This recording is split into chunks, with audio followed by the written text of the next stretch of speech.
je vous souhaite la bienvenue au musée de l'Ancien Évêché, qui est l'un des 11 musées du réseau du département de l'Isère. Voilà, je me présente, je suis Sylvie Vincent, responsable du musée, et je vais vous faire suivre une visite guidée de l'exposition « Vivre le cubisme » à Molly Sabata.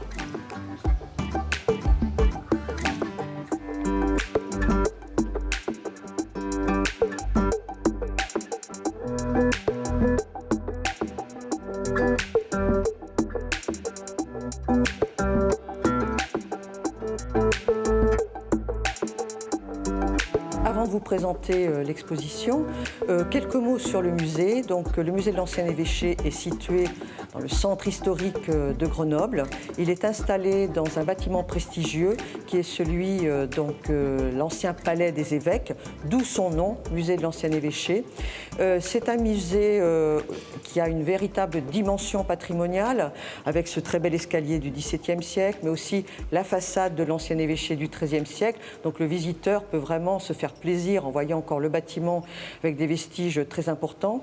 C'est aussi un musée qui a un fort potentiel archéologique, de par les objets qui sont présentés, mais également au sous-sol, la présence de vestiges exceptionnels, ceux de l'ancien baptistère du IVe siècle et puis du rempart gallo-romain de Grenoble. On peut découvrir dans ce musée l'histoire de l'Isère, du Dauphiné, du territoire, de ses habitants, et puis à travers une politique dynamique et en matière d'exposition, des expositions sur le thème en lien avec le territoire, mais sous des formes très diverses, dont aujourd'hui on va parler d'art moderne également, mais à travers bien sûr le biais du lien au territoire.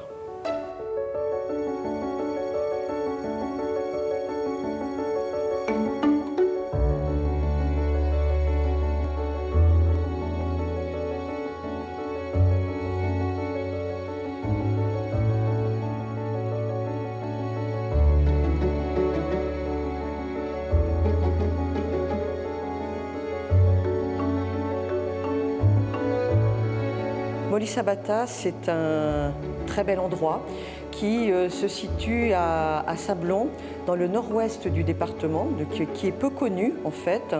Donc c'est une très belle maison, un très beau domaine qui est un fort potentiel patrimonial, mais au-delà de ça, Molly Sabata a une histoire extraordinaire puisque cette maison a accueilli à partir de 1927 une communauté d'artistes qui a été créée par l'une des grandes figures des avant-gardes artistiques du début du XXe, Albert Glaise. Albert Glaise qui est un grand peintre cubiste, même s'il est finalement peu connu en France, mais beaucoup aux États-Unis.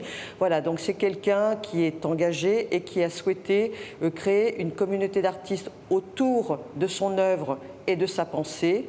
Donc à partir de 1927, on va avoir des peintres, des écrivains, des critiques d'art, des philosophes, etc., qui vont se succéder et qui vont vraiment créer une véritable émulation artistique.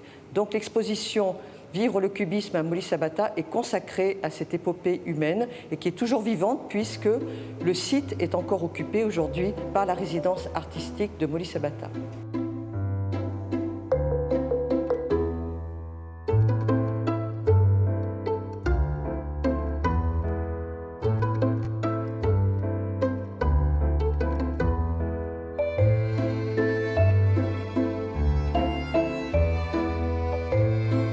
Vous êtes ici devant un tableau d'Albert Glaise qui s'appelle L'Écuyère et qui a été peint en 1920 et qui nous a été prêté par le Centre Pompidou pour vous montrer aussi, pour vous dire que l'exposition a la chance d'avoir bénéficié de près de nos grands musées territoire français. Donc pour revenir à ce tableau, il est révélateur véritablement de l'art d'Albert Glaise. Donc Albert Glaise, c'est un peintre cubiste.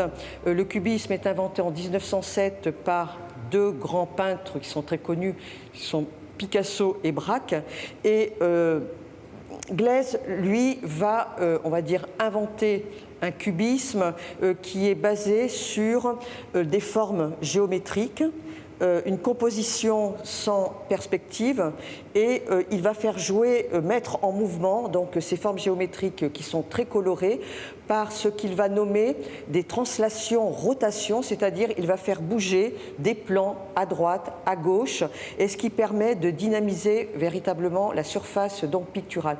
C'est vraiment cette pensée-là qui va être un élément moteur dans la communauté artistique de Molly Sabata, puisque les artistes vont s'inspirer de ce système de rotation-translation.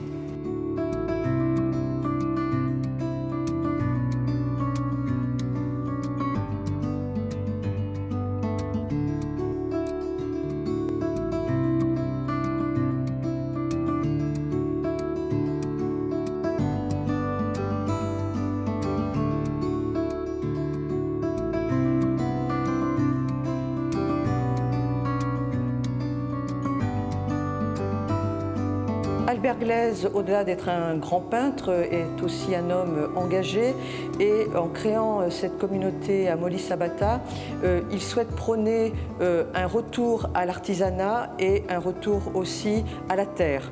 Donc tous les artistes qui vont venir sur son invitation vont être dans cette logique-là. La figure qui va vraiment marquer Molly Sabata, c'est celle d'Anne Dangar. Anne Dangar est une Australienne, elle est peintre donc à l'origine. Elle arrive assez tardivement à Molly Sabata en 1930 et elle est âgée alors de 45 ans. Donc Anne Dangar, c'est elle qui va vraiment, c'est une admiratrice sans borne donc de Gleizes, et elle va vraiment vivre toutes les théories donc de Gleizes, va les mettre en pratique, notamment en se rapprochant des potiers donc de ce territoire à Roussillon. Elle va être initiée à la technique donc de la poterie, de la terre vernissée, et voilà, ça va tout à fait dans la logique de Gleizes, dans ce retour à l'artisanat. Donc vous êtes ici devant un mur, si je puis dire, donc, de céramique qui ont été produites par Anne Dangar. Et Anne Dangar donc, s'inspire aussi bien de motifs cubistes, que vous en avez quelques exemples, que des motifs religieux, également celtiques, puisqu'elle est d'origine donc australienne.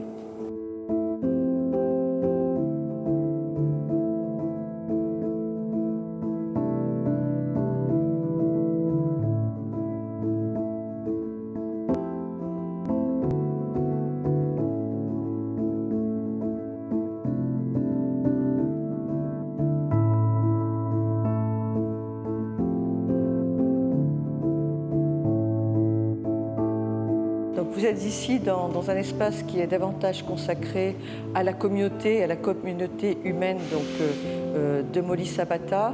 Les artistes, je répète, viennent à l'invitation donc, de Gleizes, mais la communauté reste néanmoins très fragile, avec des personnalités hautes en couleur, et donc les caractères s'affrontent. Bon, ce n'est pas toujours évident. Quoi qu'il en soit, on a des artistes qui ont vraiment marqué cette communauté. On a voulu évoquer ces quelques artistes parce qu'ils sont extrêmement nombreux, par des photographies mais également par des noms qui sont inscrits sur ce tableau. Donc parmi les artistes qui marquent cette communauté, donc Anne Dangar, donc la fameuse potière, mais également Lucie Devel qui est donc accoudée au balcon donc, de Molly Sabata, qui va au départ, qui accompagne un autre artisan, si je puis dire, un autre artiste qui marque la communauté, c'est César Geoffrey, qui est un musicien dont on entend d'ailleurs donc une composition. Lucie Devel est gouvernante de la fille, donc, enfin de la famille, et elle va poser ses valises, si je puis dire, à Molly Sabata, puisqu'elle va devenir tisserande. Au-delà donc de Lucie Devel, nous avons également Jean-Claude Libert qui est potier, mais également Jacques Place qui est aussi tisserand. Voilà donc des personnages qui vont vraiment marquer et qui vont se succéder, mais qui en même temps vont vraiment définir ce qui fait aujourd'hui encore l'âme de ce lieu.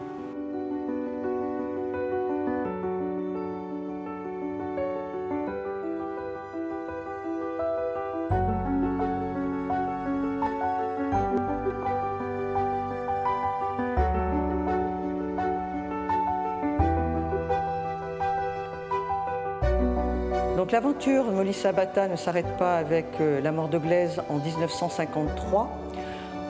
En 1980, sa veuve, donc Juliette Roche, elle-même donc décède et va léguer donc le domaine à une fondation qui va en 1984, qui sera la Fondation Glaise, avec l'idée donc de continuer à transmettre l'œuvre de son mari, mais également à maintenir donc des artistes sur les lieux. Donc cette fondation Glaise va créer des résidences, d'abord des résidences d'artistes, d'abord durant l'été, et puis à partir de 2010, ces résidences vont devenir donc des résidences à l'année. Depuis 2010, on a à peu près 250 artistes qui sont passés par Molly Sabata, et Molly Sabata est toujours, encore aujourd'hui, un lieu maintenant de création contemporaine incontournable. Donc, en 2018, le président du département de l'Isère, Jean-Pierre Barbier, a souhaité créer un prix, le prix Art contemporain du département de l'Isère, en partenariat avec Molly Sabata. Donc ça s'inscrit aussi toujours dans cette logique de dynamique artistique, de création contemporaine. Et on a voulu aussi évoquer ce prix parce que pour les jeunes artistes qui doivent avoir un lien avec le département d'Isère, c'est aussi une véritable opportunité d'être exposés et d'être, on va dire, les œuvres peuvent être acquises aussi, et généralement elles sont acquises par le département. Donc on a évoqué les 4 artistes qui ont été primés depuis 2018, et parmi ces artistes, nous avons donc Éléonore Saint-Agnand, qui a été la première lauréate, et qui a présenté ici des œuvres qui sont intéressantes puisqu'on retrouve le lien à l'histoire de ce territoire, et Molly Sabata, par le domaine donc de la céramique. Vous avez ici 3 céramiques, et au-delà de ces céramiques évoquent 2 personnalités qui ont marqué donc le lieu. Donc Anne Dangar, qui est évoquée donc à travers la première céramique. Ici Lucie Devel, la tisserande, qui a aussi beaucoup marqué les lieux, accompagnée du chat Mowgli, qui était donc un chat qui habitait également les lieux.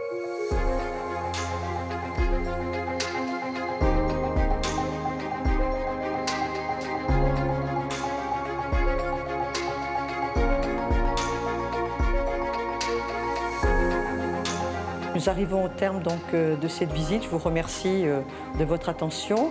Je vous rappelle que l'entrée au musée ainsi qu'à l'exposition, comme dans tous les musées du département, du réseau des 11 musées, est gratuite. Voilà, donc on vous attend très nombreux à cette exposition. Et puis vous rappelez également que vous pouvez consulter le site internet musée.isère.fr, où là vous aurez toute la programmation en lien avec l'exposition.